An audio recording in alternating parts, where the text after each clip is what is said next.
Transportes. Arnaldo Jordi, do PPS do Pará, acredita que uma das saídas para a crise dos combustíveis é a adoção de uma política de preços com ajustes pelo menos mensais e não diários, como tem ocorrido atualmente. Ele diz que não há razão para aumentos de gasolina com base no dólar, uma vez que 70% do combustível que chega às bombas é produzido pela Petrobras. De acordo com Pepe Vargas, do PT do Rio Grande do Sul, as medidas anunciadas pelo governo federal não vão resolver o problema dos caminhoneiros nem os recorrentes aumentos nos valores dos combustíveis. O deputado defende mudanças na política de preços da gasolina e do diesel, especialmente no que se diz respeito à oscilação dos valores conforme o dólar. Caetano, do PT da Bahia, critica a gestão de Pedro Parente na presidência da Petrobras.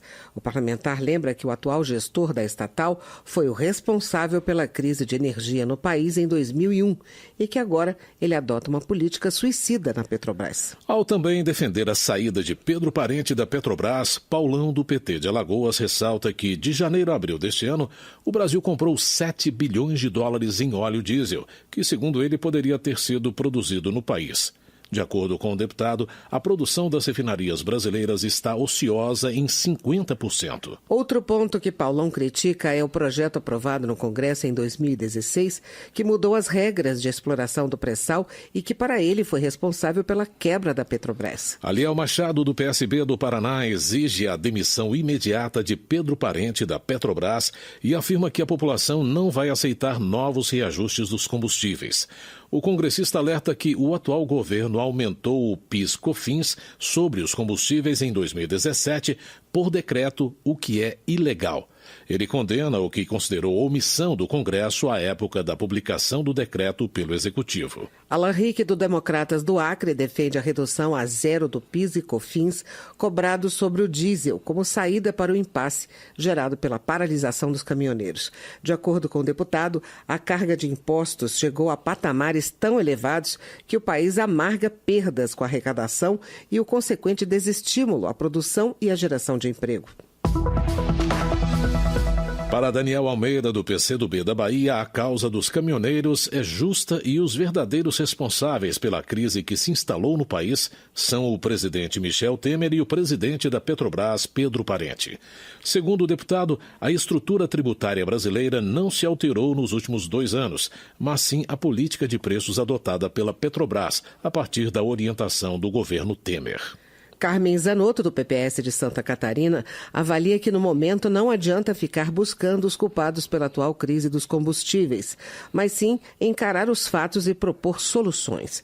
No entendimento da deputada, não tem condições de se discutir aumento de impostos. Ela acredita que é preciso um esforço suprapartidário para resolver a situação. Ao citar a Bíblia, Zé Geraldo, do PT do Pará, diz que quando os líderes são maus e desonestos, o povo chora de tristeza. O parlamentar questiona a confiança que se pode ter em um governo que, segundo ele, assaltou o poder.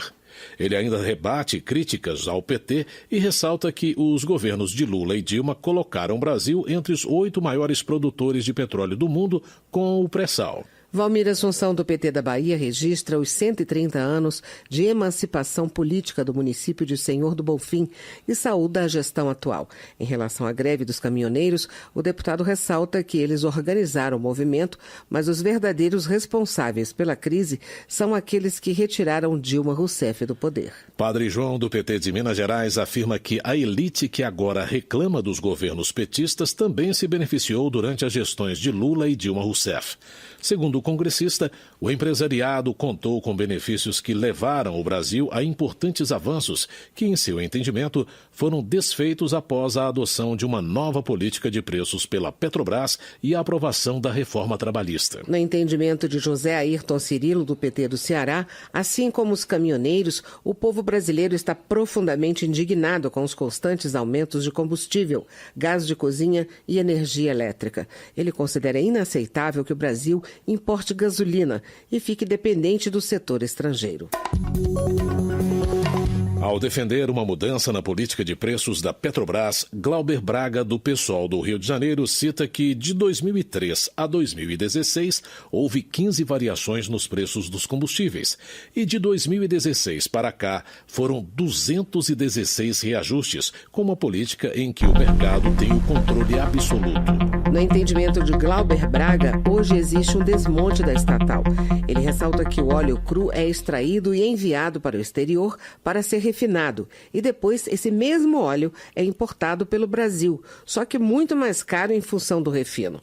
O deputado espera a demissão de Pedro Parente da presidência da Petrobras. Ivan Valente, do PSOL de São Paulo, critica a atual política de preços de combustíveis adotada pela Petrobras, além da ausência do ministro de Minas e Energias nas negociações com os caminhoneiros, que já chegam ao 10º dia de paralisação. O parlamentar afirma que se a Petrobras tivesse uma margem de lucro de 50%, o diesel poderia ser vendido nos postos por menos de R$ 3.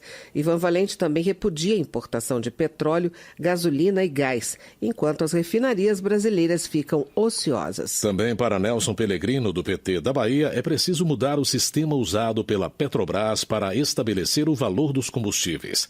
A proposta do deputado é garantir mais estabilidade aos preços e aumentar o volume de trabalho nas refinarias ligadas à estatal. Ele diz que o Brasil tem capacidade para aumentar em 30% a produção nas refinarias. Está em análise na Câmara projeto de autoria de Chico Lopes, do PCdoB do Ceará, que estabelece a autossuficiência brasileira em relação aos derivados refinados de petróleo. Segundo o parlamentar, o objetivo é fortalecer a Petrobras e a indústria nacional com o petróleo brasileiro, sendo usado como prioridade no desenvolvimento do país e não só sendo vendido como matéria-prima barata para ser refinado lá fora. Paulo Folleto, do PSB do Espírito Santo, ressalta que a Constituição estabelece que tanto a lavra quanto o refino do petróleo sejam monopólio da União. O deputado destaca ainda que, como o abastecimento nacional de combustíveis é de utilidade pública, a produção e o refino de petróleo não podem ser tratados como um simples negócio privado com foco no lucro empresarial e no mercado. Termina aqui o jornal Câmara dos Deputados, com trabalhos técnicos de Everson Gonçalves e locução de Tércia Guimarães e José Carlos Andrade. Uma boa noite para você. A Voz do Brasil volta na sexta-feira. Um bom feriado a você e uma ótima noite. Voz do Brasil.